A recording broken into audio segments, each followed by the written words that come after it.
Dengar cerita hari ni kelas Cikgu Yaya dah nak mula dah, betul ke? Alah Didi, dah nak start dah kelas Cikgu Yaya ni. Aku dah tak sabar nak dengar ni. Samalah dengan aku. Tak sabar dah nak kat kelas dengan Cikgu Yaya ni. Hari ni rasa-rasa Cikgu Yaya nak ajar apa ya? Tak tahulah, kita tengok je lah. Jom. Hai semua, bertemu lagi kita di channel Cikgu Yaya. Hai, saya Cikgu Yaya dan ini ialah Nina. Hai, saya Nina. Cikgu Yaya, hari ni Cikgu Yaya nak ajar apa? Pada hari ini, Cikgu Yaya ingin mengajar kamu mata pelajaran Pendidikan Kesihatan Tahun 5 KSSR Semakan, Unit 11 Penjagaan dan Keselamatan Diri. Tajuk Penyalahgunaan Bahan. Bahan inhalan. Apakah itu bahan inhalan ya? Standard kandungan pembelajaran kita pada hari ini ialah 2.1 Kemahiran menangani situasi berisiko terhadap penyalahgunaan bahan kepada diri, keluarga dan masyarakat. Mengenai bahan inhalan. Standard pembelajaran kita pada hari ini pula ialah 2.1.1 Mengetahui pelbagai jenis bahan inhalan.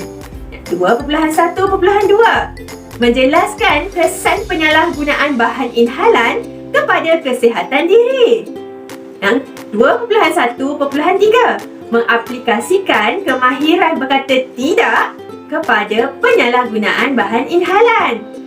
2.1.4 pula menjana idea cara menangani penyalahgunaan bahan inhalan. Cikgu Yaya, apakah itu bahan inhalan? Nina tak tahu. Nina dan rakan-rakan, bahan inhalan itu ialah bahan kimia yang disedut menerusi pernafasan. Jika kita menghidup bahan inhalan ini, ia akan menyebabkan kesan psikoaktif, iaitu kecelaruan minda. Kita tidak dapat berfikir dengan waras. Yang kedua, ia memusnahkan sel otak kita. Jika kita selalu menghidup bahan inhalan ini, kita akan bertindak di luar norma kita tanpa kita sedar. Bahan inhalan ini, jika kita sedut, ia boleh memusnahkan sel otak dan boleh menyebabkan kematian. Takut tak murid-murid? Dan rakan-rakan, nak tahu tak apakah contoh-contoh bahan inhalan? Mari Cikgu Yaya tunjukkan.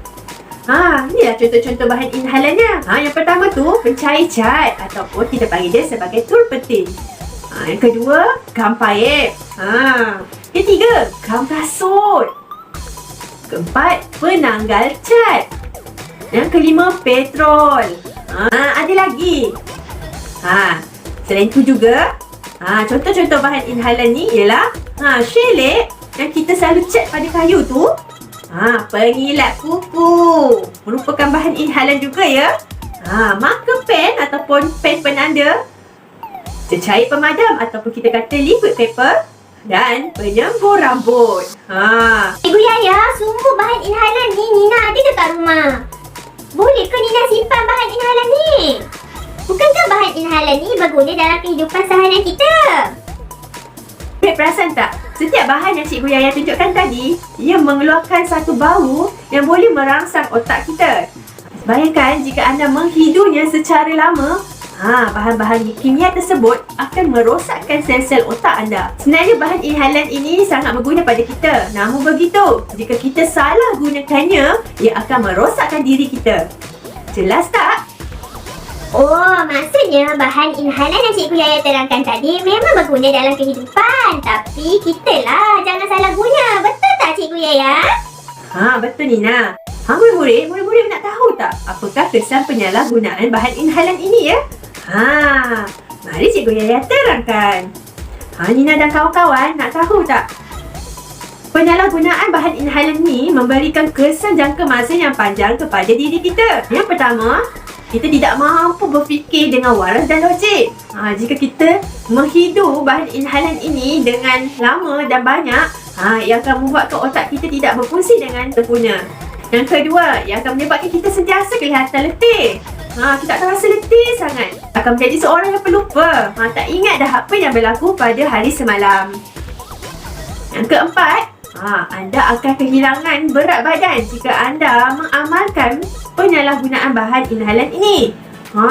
Berat anda akan susut dan anda akan kelihatan cengkung dan kurus.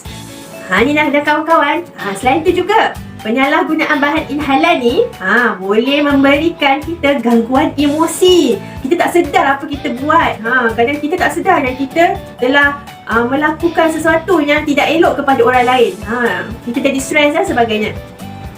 Yang keenam, jika kita dah berani mengambil bahan inhalan, tidak mustahil untuk kita menggunakan dadah yang lebih berbahaya untuk kita berhayal.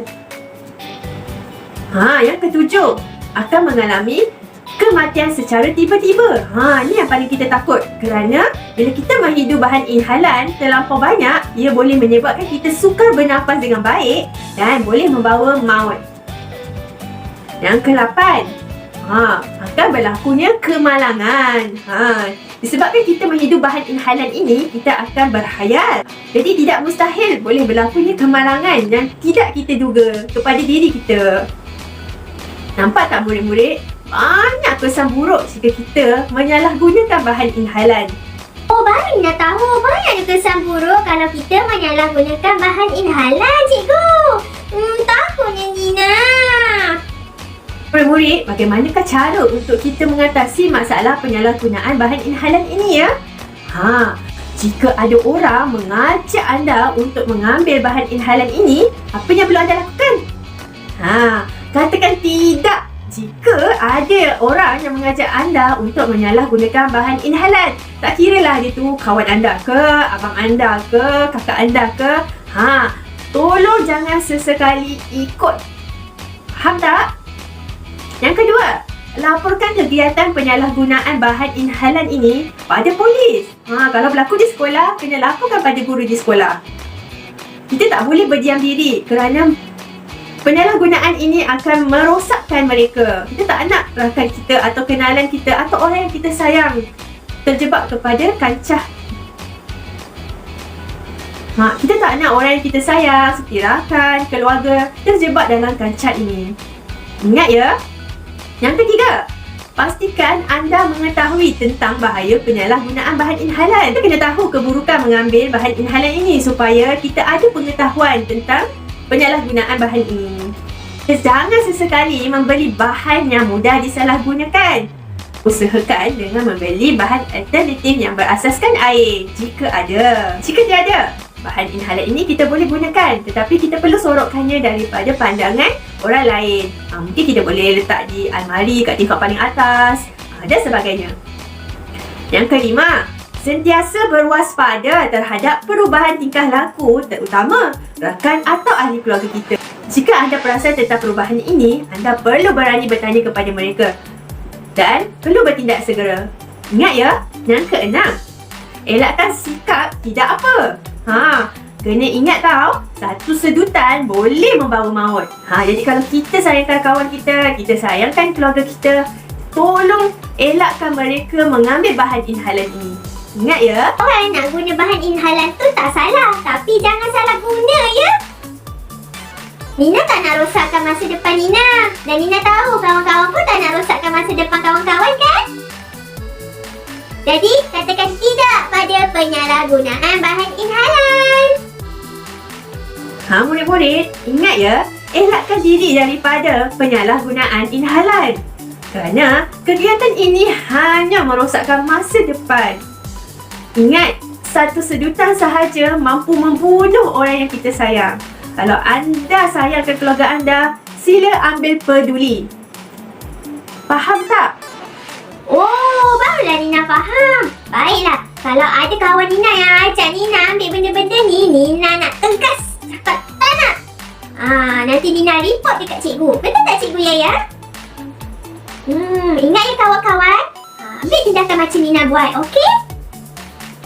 Alhamdulillah. Terima kasih Cikgu Yaya. Nina dah faham apa yang Cikgu Yaya ajar pada hari ini. Terima kasih Cikgu Yaya atas ilmu yang dicurahkan pada hari ini. Baiklah, semoga kita berjumpa lagi di kelas yang seterusnya. Bye. Bye. Serius best gila kelas Cikgu Yaya. Aku seronok belajar dengan Cikgu Yaya. Sebab tu aku suka belajar dengan Cikgu Yaya. Aku faham apa cikgu tu ajar. Harapnya lepas ni apa lagi Cikgu Yaya nak ajar ya? Kalau ada kelas lagi kau ajak aku Aku nak dengar. Aku nak buat. Okey? Boleh. Nanti aku bagi tahu kau. Okeylah. Jom Didi, kita balik. Jom. Okey, jom. Terima kasih Daun Keladi. Semoga kita berjumpa lagi. Jangan lupa klik like and subscribe channel Cikgu Yaya. Sekian daripada anda membantu saya untuk membuat video yang lebih baik untuk perkongsian bersama. Terima kasih. Bye.